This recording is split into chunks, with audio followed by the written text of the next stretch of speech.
Hi, welcome everyone. This is Daniel Reeves. He's the founder of Beeminder and a friend of Manifold. And I guess I'm just going to hand it off to him. Thank you. All right, this is a mostly non-technical presentation of the wacky ways we use decision mechanisms within our family. And I first just want to defend the term Homo economicus, which is sometimes unfairly defined as a purely selfish and rational agent. I think of Homo economicus as maximizing the expectation of its utility function, but that utility can and should have an altruistic component. And in fact, I care about social choice mechanisms because my utility function involves maximizing everyone's utility, and because I'm a huge nerd, but the utility thing too. So I'm here to answer this question. In particular, I'll describe the half dozen or so auction and prediction market-based mechanisms, decision mechanisms that we use in our family. I'll highlight some practical tricks we've developed for making this all work smoothly, like ways to exploit randomness, to decimate the accounting burden.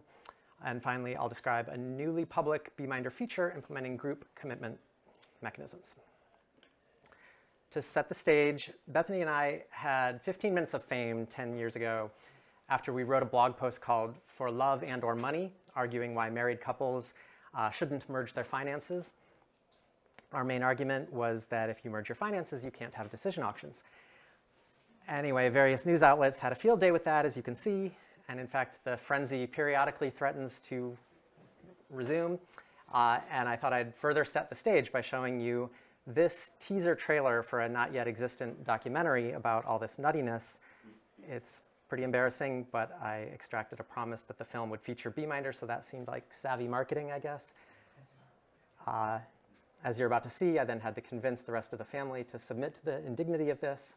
My family solves disagreements by auctioning with money. We've been doing that as long as I can remember. Let's have this auction for whether we say yes to this little film. Even though I know that it's not normal, it's kind of the normal for me. Is everyone's arguments on the table? Do we feel like we understand each other and we're ready to commit our bids, and however it comes out, we'll feel like it was fair? Yeah. Okay, ready? 1, 2, 3, reveal. $3.50. $3.50? Yes. Okay. $3? Against, okay. $4 again. That's like $4 against, okay. Guess what mine is? $300. No, this is 10 to the 3. I'm bidding $1,000. Using these mechanisms is really just to maximize everyone's happiness. And we do that by getting everyone to quantify how much happiness they get from the various different options, and then do the simple arithmetic and pick the option that people want most. This is the winner by $1,003.50 to 7. So, yeah, so unfortunately for you, the way the auction works is I'm covering the externality I impose on everyone else, and since you all didn't care very much, I don't have to pay very much. Normally when you resolve some sort of conflict, someone's not getting their way, and somebody is. And in this household, one person gets their way and the other person gets paid.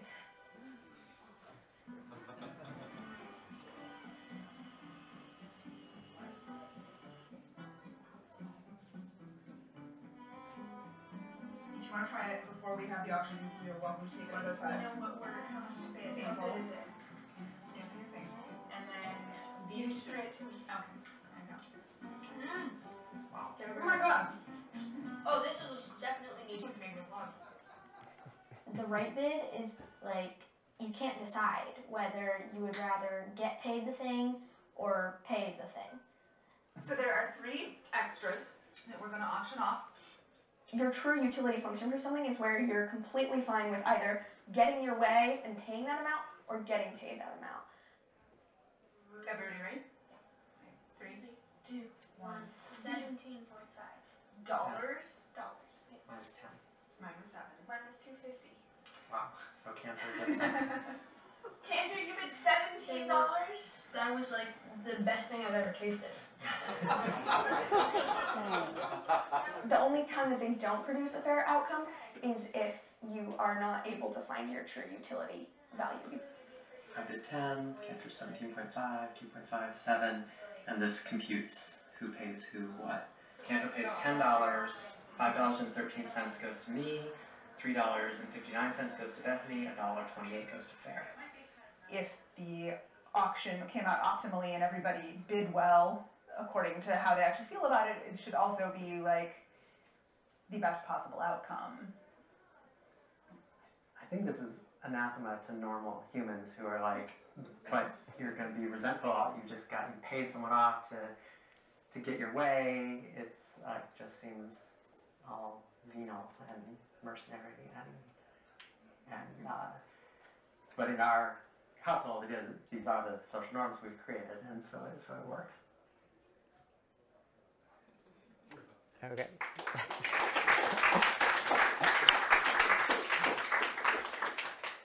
Okay, so that's a thing that might happen, or it may never see the light of day.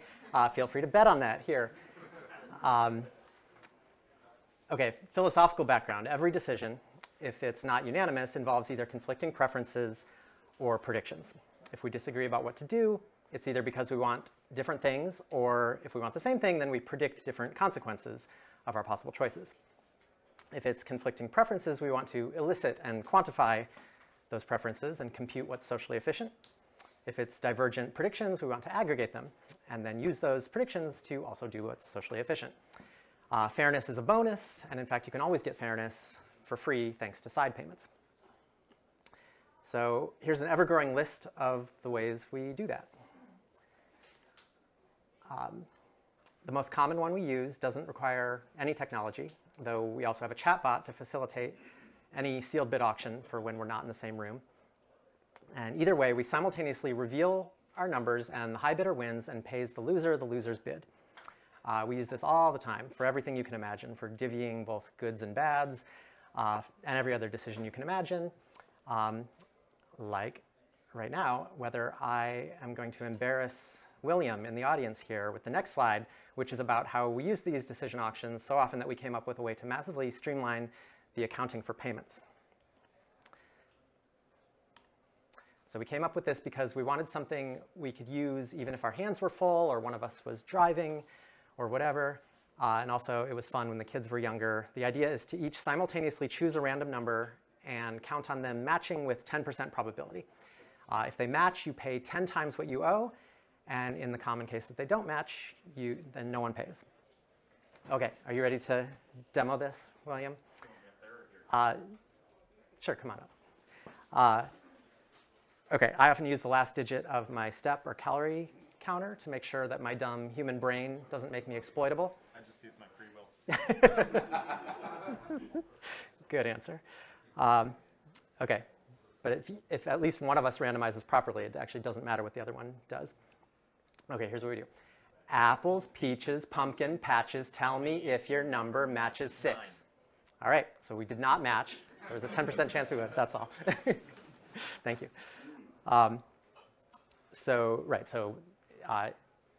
That means, yeah, since we didn't match, don't pay. If you do match, pay 10x. So in the long run, that ends up being fair.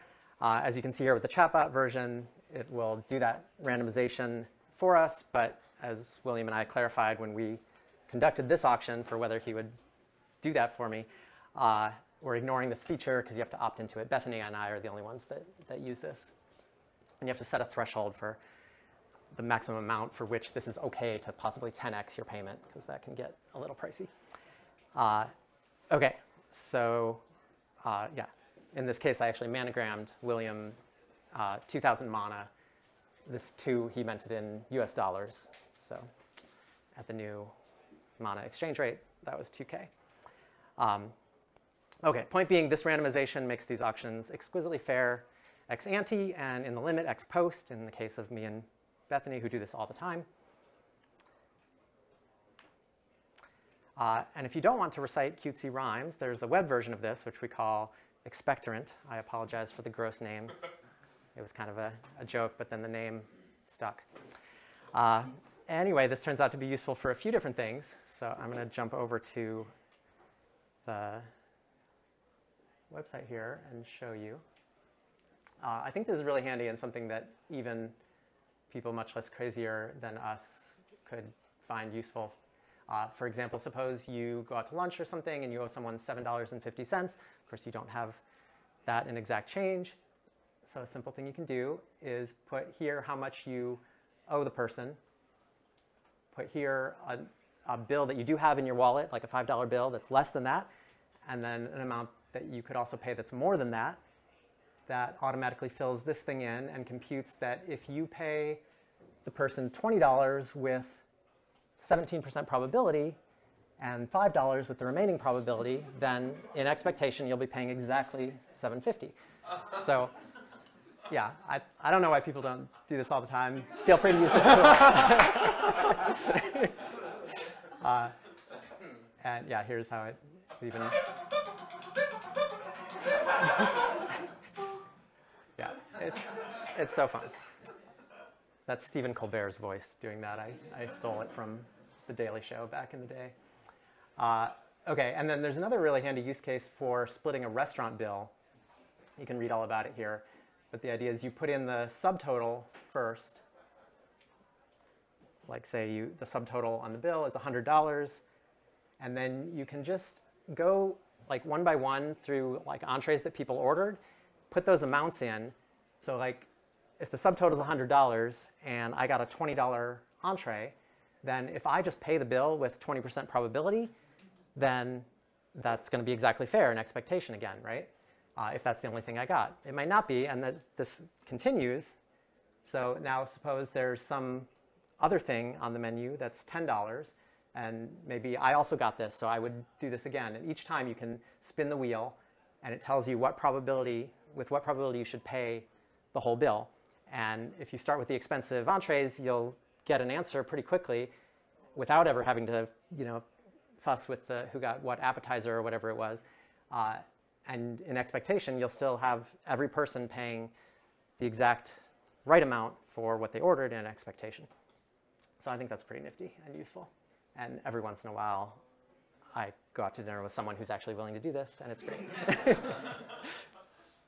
you've got like 13 and 88 down there, and I don't see how that's coming out of the numbers above. This is saying, I'll try to explain real quick.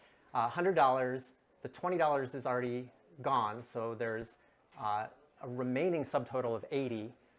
And so then this is 10 out of the remaining subtotal, because we already eliminated that first person. Yeah, it's a little confusing. But yeah, you should read about it, and I think it makes the case that this is, in fact, fair and not gameable, which... So you've like already clicked expectorize once. Is this like doing it sequentially? Yes, exactly. Yeah. Each time you put a new number on, you expectorize again. OK. So back to the slides.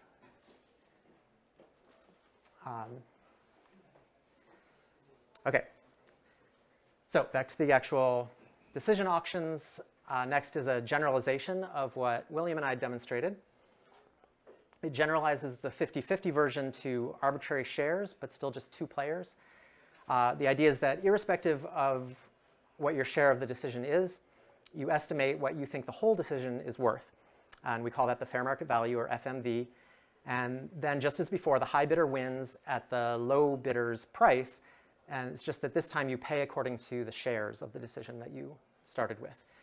So in this example, if I win with 25% of the decision, I'm buying the other person's shares. So in this example, I'd be paying 75% of what the other person's fair market value was, something less than that $20 that I put. So all this tool is doing is letting you think in terms of either you can think in terms of the fair market value, or think in terms of what you'll pay if you win, or think in terms of what you want to get paid if you're going to lose, and it will compute the other ones for you. And yeah, so this thing is actually pretty usable and self-explanatory, with more of the backstory at that URL if you want to check it out.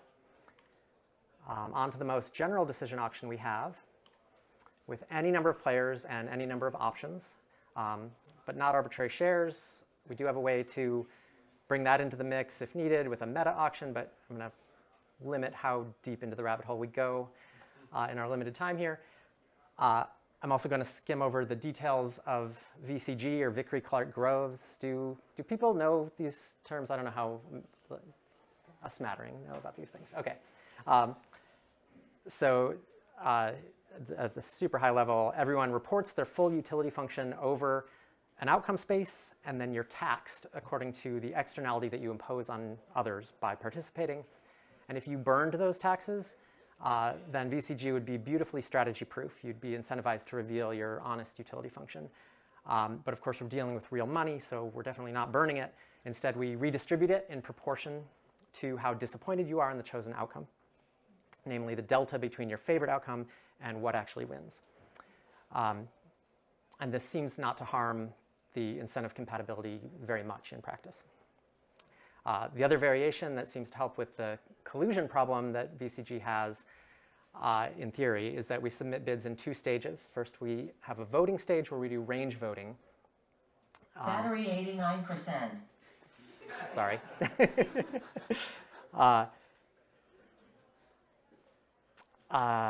Range voting, rating every option with how much we like it on a scale from 0 to 1 or 0 to 10. And that gives everyone a sense of how people feel and how the results might turn out. And we can all adjust those votes in light of how other people are voting until it quiesces. And then we lock in the votes and place sealed bids as multipliers on the votes. And then those are then interpreted as actual amounts of money. And when those multipliers are revealed, we are committed to whatever the mechanism decides. So in this example, our daughter was hoping for a ride to some activity. It might have been raining, I forget. We do live in Portland. And for whatever reason, Bethany was potentially available to drive her one way and me the other way. And so that made for 5 different combinations of biking and driving, including the option of not going at all. So as this one turned out, she biked both ways, and I paid her about $6 as like a consolation prize for not driving her. And also I paid Bethany 49 cents for some reason. I don't know why she bid. She bid higher for me driving one way. Maybe she felt bad that for our daughter biking in the rain. Okay, anyway, here's a really convoluted example where we got ourselves double booked for a bike ride and a hike, and it started getting pretty contentious how to shuffle things around until we laid out all the possibilities we could think of in this table auction, cramming in the full 62-mile bike ride plus the hike, shortening the bike route, splitting into 2 groups, hikers and bikers, scrapping the bike ride or moving the hike to another day. And the outcome here was that we crammed both in but shortened the bike route, which was one of my favorite options for resolving all that contention. And so I paid around $64, mostly to Bethany. Okay, so far these have all been strictly about conflicting preferences. And now we come to making decisions via prediction markets. The idea of a decision market is to first identify some metric that we can agree on for assessing the possible decisions, like how much money they'll cost, or in full generality, it's how much aggregate utility they'll generate if we have a way to measure that. Then we create 2 conditional prediction markets. If we choose A, how happy will we be? If we choose B, how happy will we be? And then we commit to doing whatever the market says will make us happiest. And whatever option we don't choose, we just void that market. And now we can fight it out by wagering in the markets to try to make our favorite choice win. So it's like a contest of confidence, how confident you are. But if you succeed and it turns out not to have been a good idea, then you'll pay through the nose. So here's a pretty ridiculous example, but our 13-year-old at the time had an innovation for mixing peanut butter that involved bouncing the sealed glass jar at full force on the couch and then catching it on the rebound. And our parental instincts told us to disallow that, but our son insisted it was perfectly safe. And we didn't want to just override him on the presumption that we knew better than him, so we did this. In theory, there could be a decision auction stage to agree on these numbers, but the few times that we've done this, so far it's sufficed to just pick numbers that we agree on.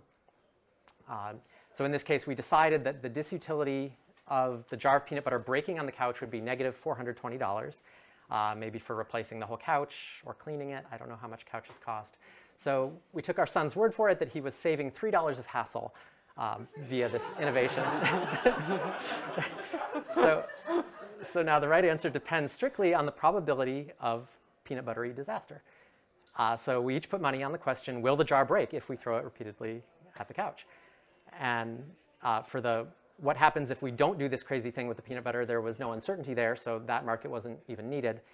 So the fighting it out is just bumping up how much we want to wager and watching the implied market probability and the corresponding expected utilities of the choices.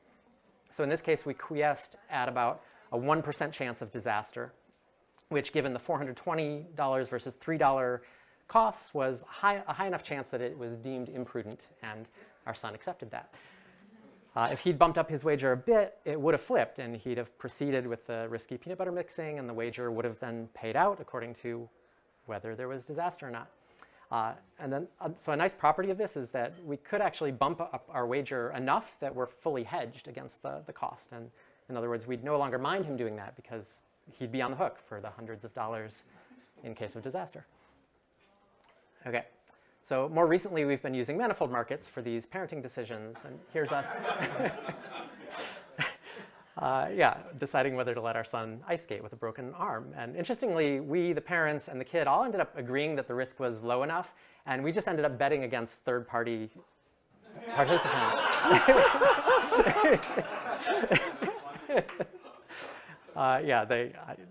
I don't know why they were betting it. They're like maybe just mildly scandalized by our laissez-faire parenting. Okay, yeah, fair enough. Yeah, no, that's fair. But you lost money. It was fine. Here's one from just yesterday, which you can bet on now, about whether it's worth paying another $1,000 of orthodontics to finish setting our son's teeth. Except that we may have been pressured into just doing it before any real bets had come in. So we may have to void this market or resolve it to a best guess. That is like such a freaky AI generated image. Yeah. It's picking up on like Cantor and Infinities. Yeah. So yeah, this one might be ending up being what would have happened if he had stopped the orthodontics. We'll see. Okay. So in practice, we find decision auctions, we find that we use them drastically less than we think we should. And I think there's still just way too much friction in setting them up. And we have what I think is a nice write-up of the protocol that we use to do this on Manifold here. And I think it's kind of awaiting the right interface to be able to spin up an instance of prognoodling in the moment when a decision needs to be made. And this may be about to get even harder if, as part of Manifold's transition to real money, we can no longer void markets willy-nilly. But I think there's going to be solutions to that topic for this weekend. And I'd love to talk to people more about this, or just next time you have a decision problem that seems like the crux of which is diverging predictions, hit me up. I'd love to walk through how to operationalize things like that. Okay. Advanced slide, go. A few more quick ones. Joint purchase auctions are pretty straightforward and come in handy sometimes. The kids used one to jointly purchase their pet snake years ago. And we decided on taking a ski vacation that way once. There was one for whether we rented separate rooms for the kids on another vacation. And we even used it for deciding whether Fair would get braces, which I guess she really wanted, but it was ambiguous whether it made sense to do it. And it didn't occur to us at the time to use prognoodling for that. We just thought of it in terms of whether our aggregate utility exceeded the cost, which we concluded it did. And yes, we named our firstborn child Fair, in case you were wondering, just if you were unsure how serious we are about mechanism design. And the other one's named Cantor, as some of you guessed, is after the mathematician. Okay, the next couple are really just for fun. But sometimes we use a Dutch clock auction for desserts. We did this manually once, manually ticking down the price of the last donut with a Sharpie on the donut box.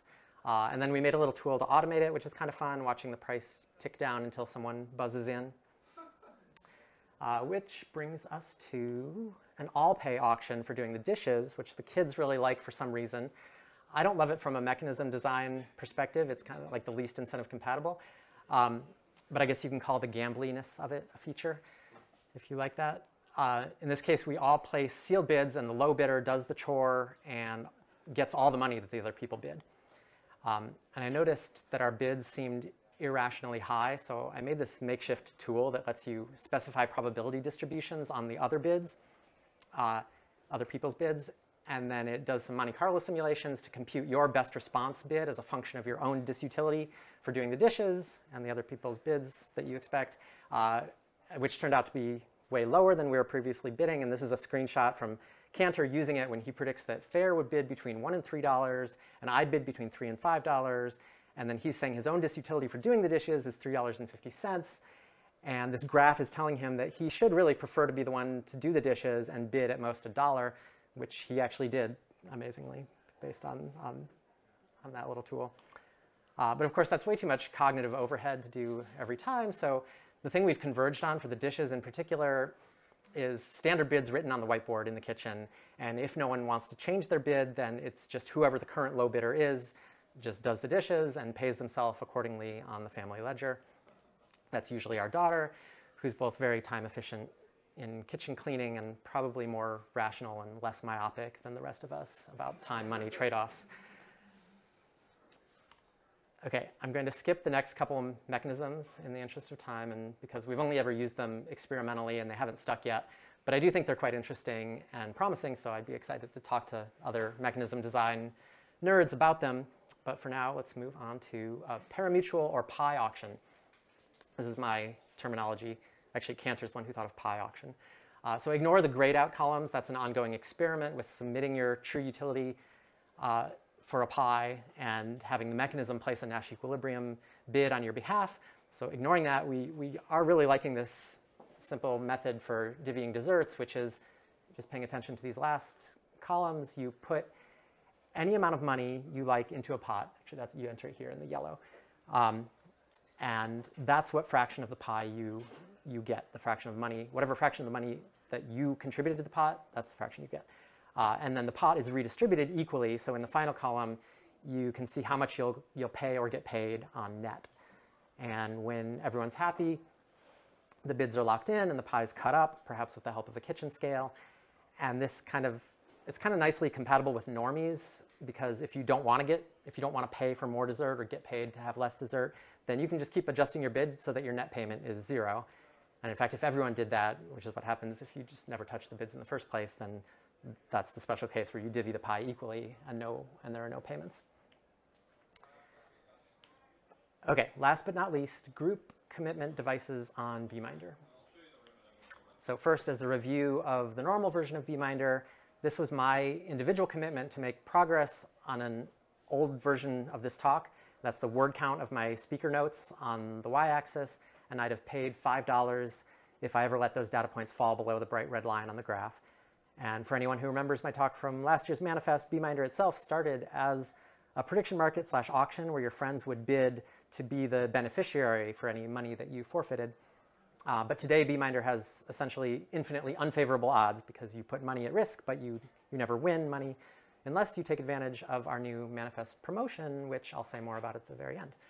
So our kids use Beeminder for all sorts of things as well. Cantor uses it for feeding the pet snake, for example, plus the usual things like STEPS goals and homework and non-school learning like Brilliant.org and Khan Academy and Duolingo. Fair uses it for drawing emojis, is a hobby she has that she's had for years. That keeps her doing that, playing songs on the guitar, lots of things. Okay, so but as an excuse to talk about Beeminder here, we have a newly public feature that we've been using internally for over a year now, namely letting multiple people commit to a single goal. And we were very unsure at first if this was a good idea, since it sounds like the kind of thing that could have a fatal diffusion of responsibility problem. But our personal experience, after using it pretty extensively, is that it's not a problem in practice. The way we've implemented it, a group goal shows up in everyone's gallery just like any other goal. And there doesn't seem to be a temptation to ignore a goal in the hopes that another member of the group will deal with it, or maybe there's a little bit of a game of chicken as the deadline bears down, but then you talk to each other and maybe you could auction it out, I don't know, and someone does the work before Beeminder charges everyone, because the monetary stakes are in fact duplicated for everyone, which I think also helps with the diffusion of responsibility problem. So we use this for various household chores. Bethany and I use it for doing math together for fun. And our son has several of his homework and workout goals set to group goals with either me or Bethany. as the other group member, just as a way to help hold him accountable and to make sure he notices, because since it's also on our galleries, we are definitely going to notice when he's about to derail. So that is live for everyone as of literally minutes ago. Bethany is at home frantically deploying this. So do check it out and let me know what you think. Okay, and finally, a word from our sponsors. Our manifest promotion is that you can buy with Mana one of these pretty cards that you can get from me anytime or at tomorrow's night market. QR code, etc. And the idea is it gets you $10 of free honey money plus buy some, get some free deal. And yeah, I'll just leave this up and take questions now. Yeah. So how much suffering should one instill on one's child? The child goes into 10x leverage debt over one bed or bed.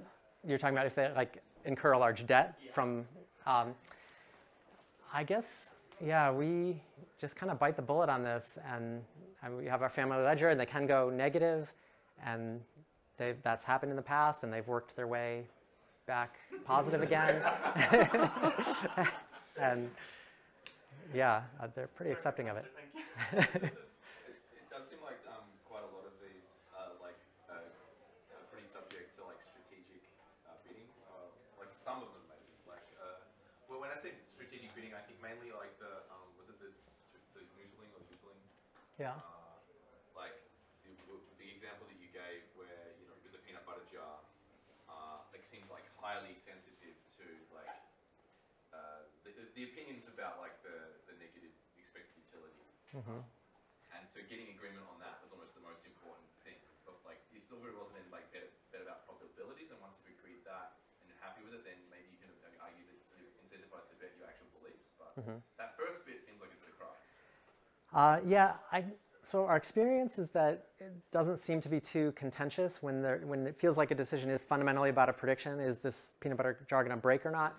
We don't seem to have much disagreement about like, okay, well, what would it cost to replace this couch? And we're like, I don't know, $400, sure. And no one really feels strongly about those numbers. What they feel strongly about is no, it's totally safe versus that is not safe at all. but the -3, right?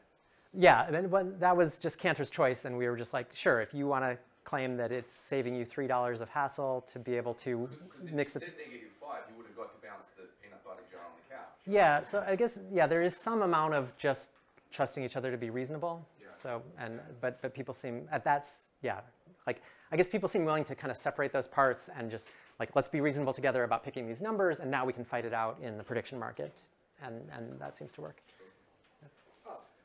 Are you aware of anyone who is adapting this sort of work to parliamentary procedure? I think that would be really interesting.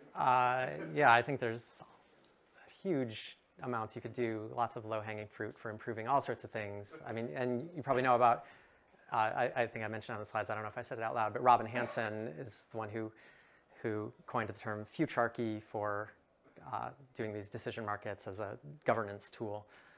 Yeah. Yeah. How do you decide the initial allocation of property rights? Like, do you by default owe your child driving them someplace, or is that something that they would have to pay for? That is a great question, and I have so much to say about this. But roughly, I think mostly the answer is we kind of, in terms of like what share of the decision should people have, to just focus on that part. Like if there's a whole rabbit hole we could go down, and I kind of anticipated questions like this, but it's kind of, we just kind of just like pull a number out of midair, like default 50-50 decision, and we kind of have this rule of thumb that as the kids get older, they get more and more of a decision, so they just gradually get more autonomy. So yeah, but that doesn't feel too contentious. We just like try to be generous about it. Like you can. Sure, you can, if it seems innocuous enough, we'll just say, yeah, you can have 90% of this decision. Or sometimes we'll say, like, here's something that's, also there's kind of a kindness favor aspect to it. Like, you want me to do this thing, I don't want to do it, but I'll just be nice and give you 5% of the decision, which means mostly like you paying me to do it if you care enough. But I am taking some risk of paying a little bit if I don't want to do it. Anyway, yeah, I think. So Ronald Coase has this argument that firms exist because it just doesn't make sense to hire a unique worker for every task and negotiate every single thing you want done as an organization. How do you think about the boundary at which that makes sense, and does your personal utility function just cause you to really enjoy complicated transactions? This is a thing so many years ago we kind of were building, like there was like an SMS-based interface to this that we were like, it was kind of almost like a startup idea. I was doing it at Yahoo Research. And the amount, it's like such an uphill battle to get anyone else to find any of this worth it. And a big component is that, we are mechanism design nerds who want to think about these things, and like it's like a puzzle. Like what is the exquisitely fair way to determine who's going to do the dishes, et cetera.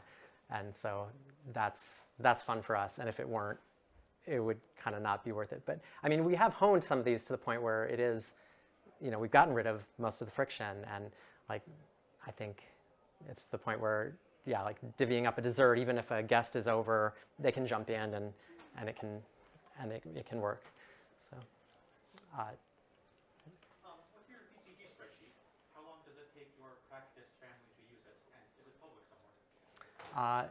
It is quasi-public. It's a Google sheet that, just ping me if you want to use it, and I will give you, I won't make it like, it kind of works fine if not, like if too many people tried to use it at once, it's like, it wouldn't work well, but yeah, ping me and I can point you to it. And to answer the question about how quickly we can do it, I think it's pretty smooth. If you've done it a couple times, like you list out those, maybe I can go back to bring it up here.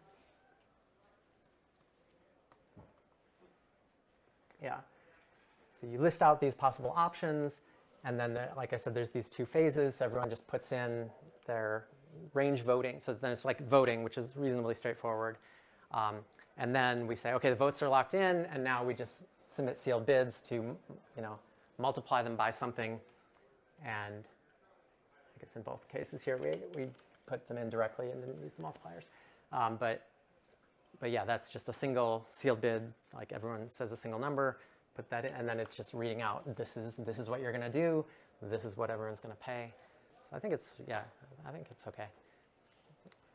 Have you seen the more like destructive behaviors, like I will pay you, and I guess this goes into the question of fairness, but like you must pay me like XYZ amount or else I'll break your toys of your kids? Or like the reverse of like how much can you pay me before I start breaking your toys? Or like the more like destructive, like sort of like I will pay you to like have like I guess like I don't think like I guess like bad behavior of kids. I don't think there's ever been that kind of temptation. There's a related thing that seems more likely to be a worry, which is like the kid says, I'm going to do this incredibly stupid thing unless you, maybe this is what you have in mind. Like, I'll do this, like, I'm going to, go bungee jumping with my hooligan friend, whatever. Like, they don't even really want to do it, but they can guess that we'll care a lot, and if they can pretend they want to, then they can get paid. So that, I don't know, maybe we just have good kids, but I guess it would just kind of, I think it would just feel gross to do, like it would just feel dishonest and and I guess I should emphasize we're not in all these auctions, it's encouraged to bid strategically. So like once you say like we're going to auction for deciding how to divvy this pie, or who's going to do the dishes, or whether I give you a ride, or whether you can have a sleepover, or whatever the crazy thing is, we decide the shares of the auction. And now, if you think that, if you strategically want to bump up your bid to try to get paid more, that's perfectly allowed and encouraged to bid optimally once we've started it, and that doesn't feel dishonest. But setting up an auction disingenuously, I think would feel dishonest, and so there's just kind of maybe an honor system not to do that. You make the argument of like the short term, like everyone giving into the auction in the long term, like allows more like trending toward toward like everyone bidding optionally versus like the short term trade offs of like you might have your way now, but then someone else is going to do the same thing, and so we all have like this system together where we're like not doing these bad options because we know they'll be against us one day. Yeah, that sounds fair. Yeah. So you, Okay. Sorry. It seems like a big problem with scaling this up to large organizations is the availability of declaring bankruptcy, right? I don't know, have you thought about that at all? I guess we haven't. On our family ledger, there's kind of like, we're just assuming there's no such thing as bankruptcy. You go negative, you dig yourself back out. So yeah, it's a monkey wrench in the incentives. If you can go way negative and then walk away, that would be bad. That would kind of ruin a lot of things. Yeah. Have you found that your kids have become really good at predicting things through a lot of practice? And if so, like how have you developed those skills? I think that's a great question. We don't do the decision markets very often. It's like I probably described a majority of the ones we've done ever, unlike the decision auctions that are about preferences, which we do like every day. So I'm not sure about an improvement in prediction, unless you count prediction to include introspecting on your own utility function, which I think they've gotten. A very good feeling for their utility function. Yes. We actually made this little tool to help do that. Yeah, this one. Bitty Buddy, we call it, where it's like do this binary search. And you can kind of do this internally in your head, but I think this helps a lot where you like say, you pick bounds that are way outside what your real utility is, and then you can just very quickly home in on this. Like it's who's going to get this cookie? It's like $400. No, definitely not. And it's order log n for, so it's not very many clicks to kind of quickly home in. And as soon as you hit a number where you're like, I can't decide, then it's like the kids were saying in the little video clip. The point at which you are agonizing is the point at which that is probably about what your utility is. So you can just say, you just go with the number once it's hard to decide. What percentile of enjoying agonizing do you think that you and your children are? Because it seems like in this system you're going to do a lot more agonizing than the average person. I don't know if I agree with that. In a sense, it's like distilling all the agonizing into just pick a number, which you can train yourself to do like this, and then you pick that number, and then it goes into the mechanism, and you turn the crank, and you get a decision. So the counterfactual for something like this is, I would argue, more agonizing. You have to know your utility for things, and also juggle everyone else's preferences, and feel each other out, and come up with a way to make it fair, etc. So. I think like the popular ending prices in something 99 or saying it's X easy payments rather than saying what the interest rate is indicates that a lot of people actually really don't want to think on the margin about these things and identify the exact cutoff point. I think that's true, and I guess I'd argue that that's a benefit of getting used to being able to do that and hopefully be immune to psychological pricing and all these things. Decisions that either your kids or you felt were outside the boundary of this, that you felt that you shouldn't do an auction over? We kind of take a principled stand that there's no such thing. Like this is really capturing the true Platonic ideal of a fair decision-making process, and yeah, so we. Like when the kids were born, we almost had a very high stakes auction about the name for, I think this was our firstborn kid. She's 17 now, so this is so long ago. I'm not certain I'm going to remember the details right. I think it was going to be like possibly tens of thousands of dollars bid to make that decision, because I mean we totally bite the bullet on this. Like no, it's a joint decision, and if we both care tens of thousands of dollars worth, it's like, well, who cares more? Like quantify it and make the payment. And then yeah, I think the way it played out was that my mom thought of the name Fair, which we both loved, and so then there was no more disagreement. So, yeah. Sorry. What Yeah. do you do when there's disagreements about which bidding mechanism to use? That, I think, there doesn't seem to be. I think there's generally a natural answer to that. Like if it's two people, like I guess the one thing you have to decide is what are the shares of the decision, which we generally just make, we just kind of verbally agree to. But other than that, like if it's two people, one decision, that's the standard decision auction. And if there's multiple options, multiple people, you need the table auction. If it's like a joint purchase, then yeah, so there's kind of a natural answer. Yeah.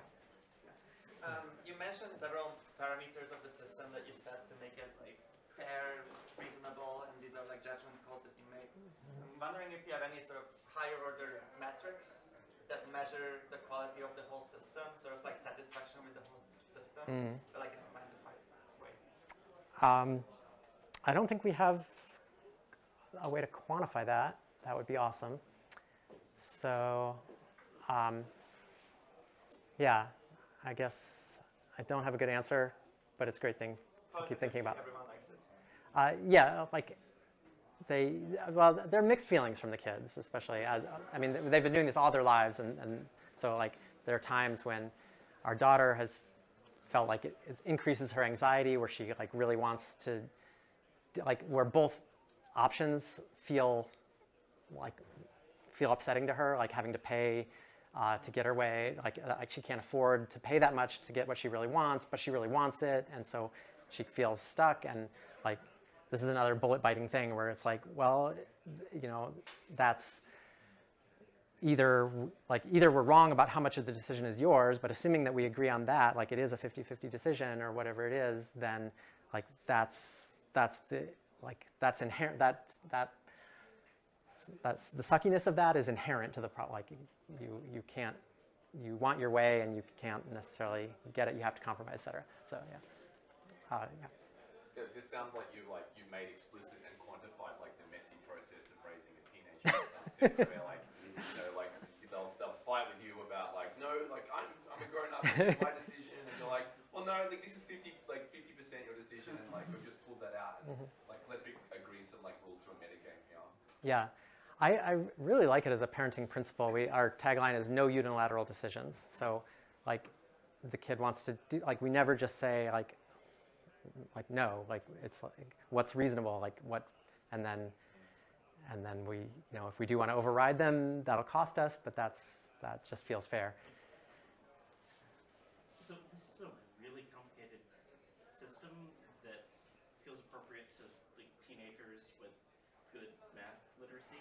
How did you introduce this to your kids when they were younger? I think there's parts of it that are pretty complicated, some that are overcomplicated, but the basic one, like the one that William and I demonstrated, that the kids could do from a very young age. I mean, you can just do this with fingers behind your back, and it's like we both say a number. Whoever has the higher number is going to win, and they're going to pay the number that the loser chose. So like that's something you can do pretty much as soon as they grasp the concept of money at all. Yeah. I guess related to that, like at what age did you start introducing this? And was there like a learning games effect where like the bidding wasn't very rational for a few years and then you got interact? Yeah, I think that was the case, and I think we started there at like 3-ish, like, yeah. So yeah, and they gradually got smarter about bidding. What's the most negative anybody's been in the family ledger? Most in the hole, most embedded. Among the kids, Cantor got down to probably close to 1,000. I think that was mostly from him buying a Lego set, and then we, like an elaborate Imperial, just whatever it was, Death Star, I forget which one. He's bought multiple ones of these. And we had a whole system for, like, he's not allowed to say no to opportunities to make money when he's negative, et cetera. And just kind of gradually worked his way back out. And then yeah, I mean, a proper. That one wasn't. Yeah, yeah, but now, like, now basically because of the dishes that he is usually not doing, he's kind of gradually going down negative, and I think he's at a few hundred negative at this point. So.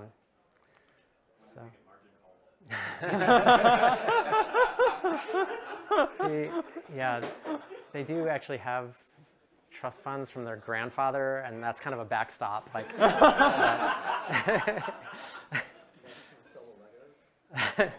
You can tap into some of that now too. When somebody is not allowed to say no to opportunities to make money, does everyone else just like agree out of goodwill to still make reasonable bets as opposed to like yeah, pushing down the price? yeah. There's kind of an honor system not to try to exploit that or be like what would reasonable market prices be, et cetera. So, yeah, good question. Is the atmosphere normally like game-like? Does it feel like they're having fun with it? And then if people, is it also robust to like people being in a bad mood and angry at each other? Like, do they still participate well? Yeah. Okay. So first, if if people are upset with each other, how does that play out? Actually, what was the first part of the question? What is the atmosphere? Is it normally like game-like, or because you do it all the time, is it kind of just procedure? Oh, okay. Yeah, whether it's like just business, like go through this procedure versus like playing a game. I think the dessert ones feel like playing a game a bit. And there is some contention sometimes because Bethany and I, the kids' parents, are nerding out about mechanisms. Like, so we'll start doing this and say, well, actually, the Nash equilibrium of this blah, blah, blah. And it just, we go off on this tangent, and then people get frustrated because like we just wanted to eat our stupid pie. And so yeah, I think it's fairly robust to people being upset and about like as long as you're philosophically on board that, you know, like we've partitioned the fundamental decision correctly. Now, you know, the bids are what determine how much we care, and so we accept the consequences of the mechanism. I think there's not a lot of room for bad feelings about that. It sounds like we're supposed to wrap up, so maybe we'll end there. But yeah, I'd love to keep talking about this after we end.